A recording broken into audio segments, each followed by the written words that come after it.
It's time for Board Gaming School! Hi, welcome to another episode of Board Gaming School.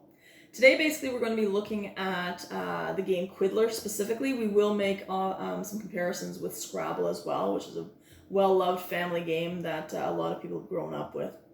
But before we get to that, fun fact.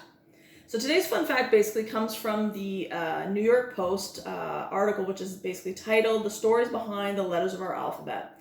Because we're using a game, I'm actually comparing two games that are word related, I thought a kind of a fun fact for language would be in order here. So English basically used to have 29 letters instead of the current 26. And over the years, it's gotten a lot smaller. In fact, it took centuries to do that, to just drop a few letters. So by the year 1011, the order that we know today was basically in place, but that excluded the letters J, U, and W. However, there were 29 letters, including the ampersand, which is basically your and sign that we see in printed letter today. The alphabet we know today basically took its shape of 26 letters by about the 16th century. If you take a look at the frame right now, there are some letters that no longer are part of our alphabet. The first one being thorn, which was pronounced TH, so like as in the word them, for example.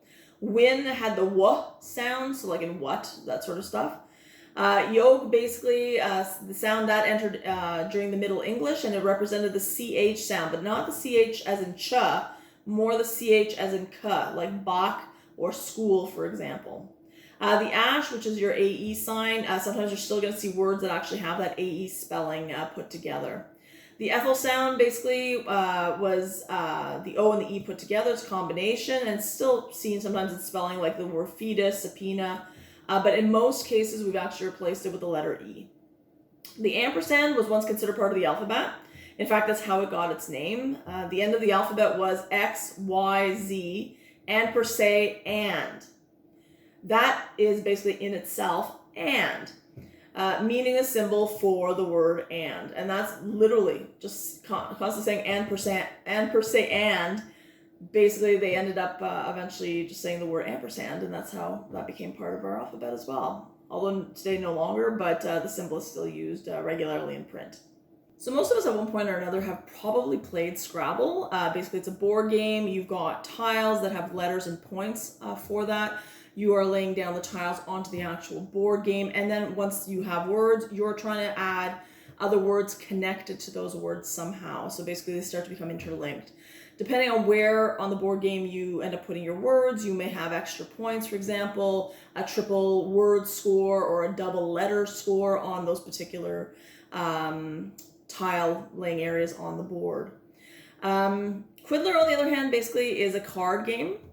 So same thing, it's going to have the cards with the letters, with a point system as well. Some of the cards, however, will have multiple letters. You might have like CL, for example, on a card, whereas in Scrabble it will only be one letter per tile. And again, you're making words. You're starting basically with a hand of 3 cards, going all the way up to a hand of 10 cards after the 8th round, because that's how long the game takes. And you're trying to make words. So you could make a 3-letter word, for example. You can never make a word that's one letter long. It must be a minimum of two letters. But again, as you go on, you can make more and more words. Based on that, you're going to obviously calculate your score as well. As you can see on the screen, basically, the comparison between Quiddler and Scrabble, Quiddler can obviously have many more players. I play 1 to 8, whereas Scrabble, you're looking at 2 to 4.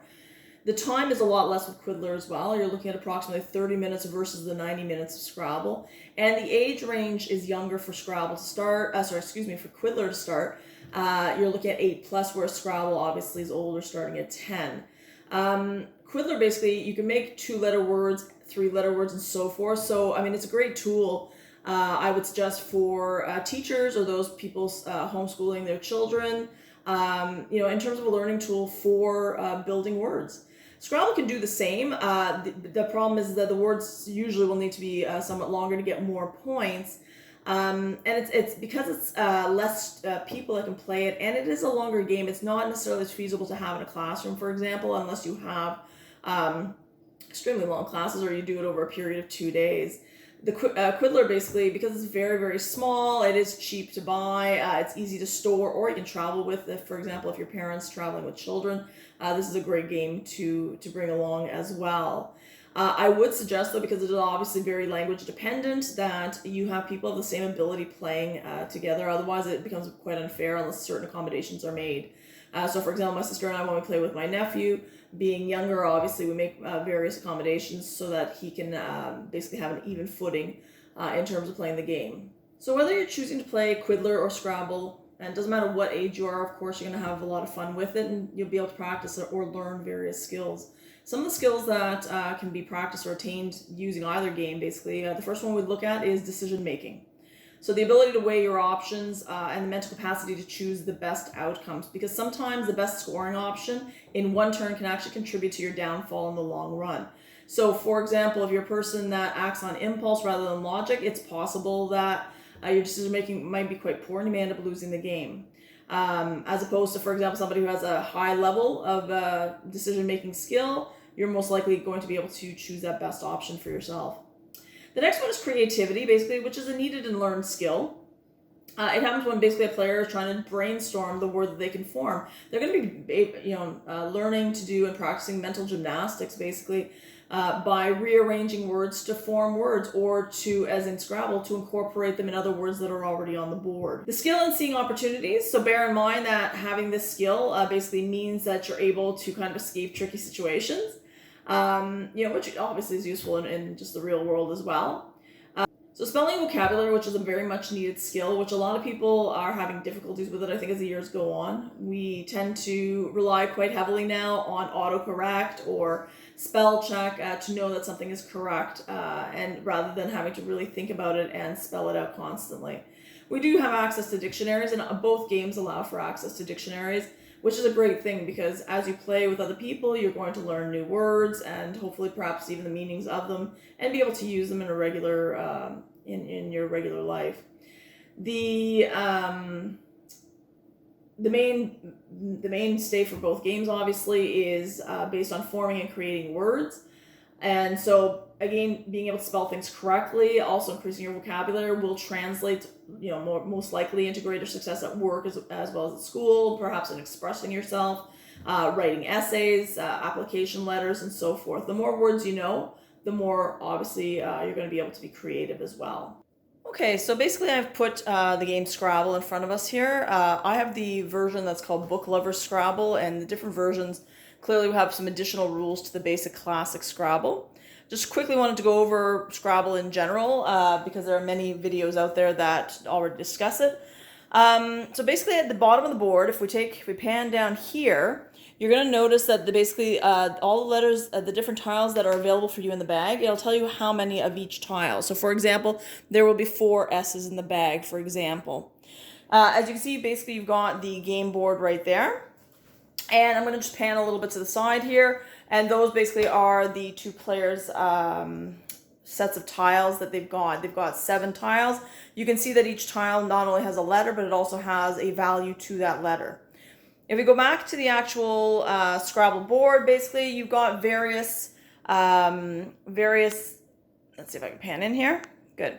So you've got various different tile sections here that, like, for example, you've got the double word score, for example, you've got double letter score, etc. So again, if you're placing a letter on those particular spaces, that will multiply the value of your letters or words.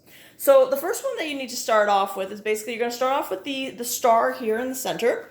As you can see, that will be the first word. And then other players will continue to build on those words. So let's pull out a little bit. Okay, so let's start with player 1. Let's put their tiles where we can actually see them, okay? So based on that, you want to try and make the largest word you can, because you'll replace whatever tiles happen to be missing. I'm taking a look at that, and I'm going to do Rome. So I'm going to start right here.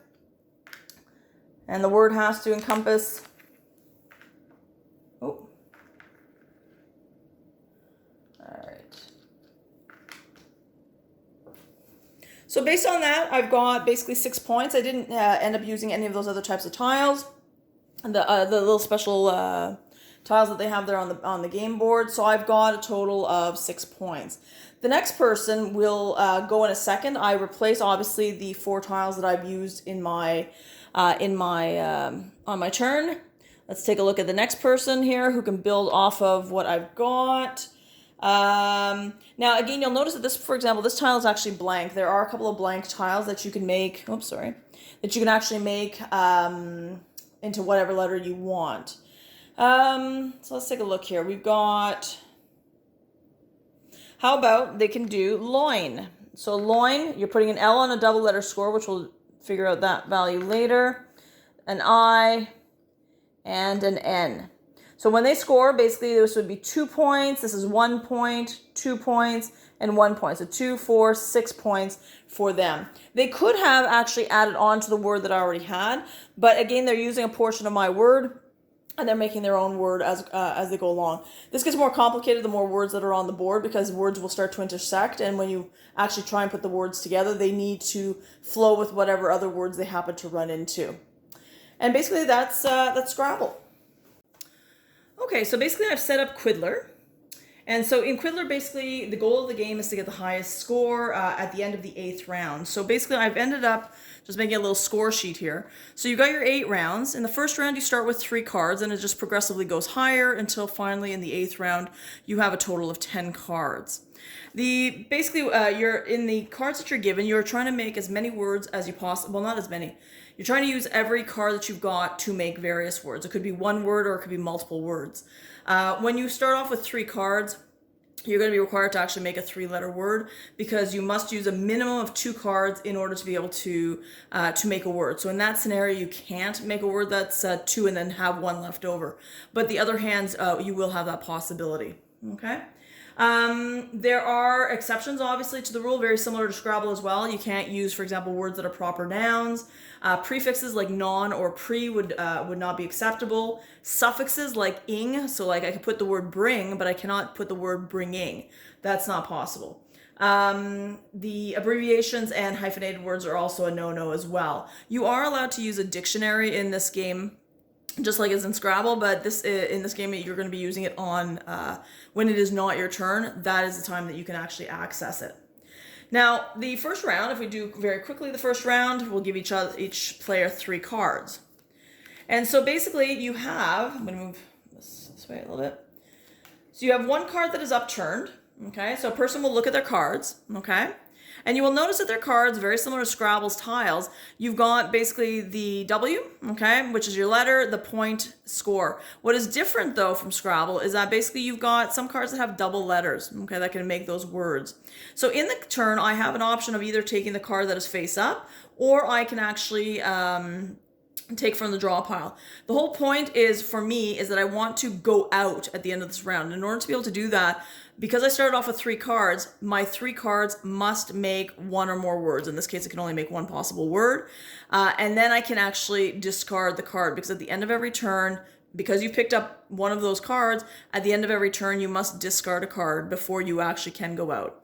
So I'm going to look at this, and you know what I'm going to do is I'm going to actually pick this card up. I'm going to discard this card, and I'm going to say right away that I am able to go out. So I will put down my 1 or more words. When that happens, everybody else gets 1 more turn to be able to make as many words as possible to get their points. So let's take a look at this person here. You know what? They basically will take this card as opposed to drawing a card. They are going to discard a card, and then they are actually able to go out as well.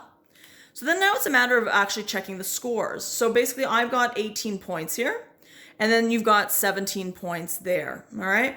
So if we put in the 18 points, so on the player 1, we'll put 18 points. What do we say? We said 17 points for player 2. Now, we're playing a 2-player game. In a 2-player game, there are additional bonuses, 2 additional bonuses, and you should choose 1 out of the 2. One of them is for the longest word. We'll get an additional 10 points. The other one is for the most amount of words. We'll get an additional 10 points. If you play with 3 or more players, you would be using both bonuses. So for the sake of this game, we'll just use the longest word. So basically, player 1 here has gotten the longest word. That player will get an additional 10 points. And that's basically the first round. So then we take up all the cards. We're supposed to reshuffle all the cards back into it, but to save time, I'm just going to kind of duck them in here. And then we give 4 cards to each player, and we do the exact same thing. And you keep going until you have 10. Now, let's take a look really quickly here. We're not going to go through the whole game. We're just going to go through a couple of rounds. Oh, perfect. Look at this. I have a word already that I can make using my 4 cards. So what I'm going to do is I'll take this. Not that I care. Actually, you know what? I'll take a draw card to show that. Okay. I don't need this. I'm going to discard it. And I'm going to say that I'm going out. So the first few rounds, people will go out fairly quickly. It doesn't take long to make a 3-letter word, a 4-letter word, or 2-letter words, etc. So that gives my neighbor only 1 turn to basically do what they need. You know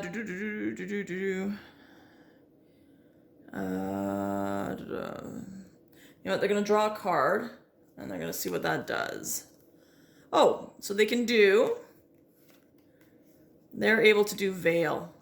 Okay, so they will discard this one and they're going to do Veil. And again, you would add up the points, and one of the players would get the extra 10 points for the bonus of the longest. Well, actually, in this case, we have there is no bonus because they both have the same number of words. Let us pretend, though, that in this last hand, a word was not able to be made. Let's say they were able to make, let's say they just made the word he. Okay. And they had letters left over. So what would end up happening is that you're adding up the score, but you would have to subtract basically from the score the cards that you have left behind. So you cannot get less than 0, obviously. So at that point, in this case, if that was the word they had, 9 got minus 16, you're looking at 0. Now, there is a possibility to challenge. So let's say, for example, they had said, I don't know, they had misspelled a word. Somebody challenges them and says, I believe that word is misspelled.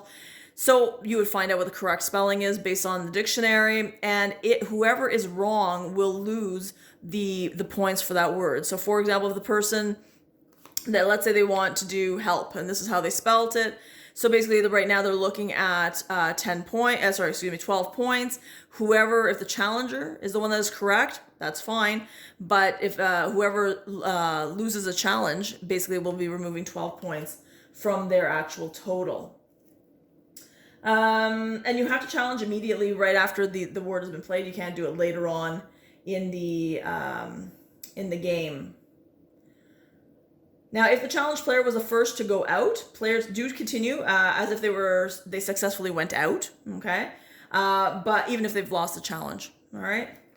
So at the end, when you've gotten to the end of the 8 rounds, you just basically total up your score. You see how everyone's done, and again, the highest value will win the game. So it's a fairly quick and simple game. It's a lot of fun to play, and a lot of mental gymnastics going around trying to figure out the words that you do have. And that's Quiddler.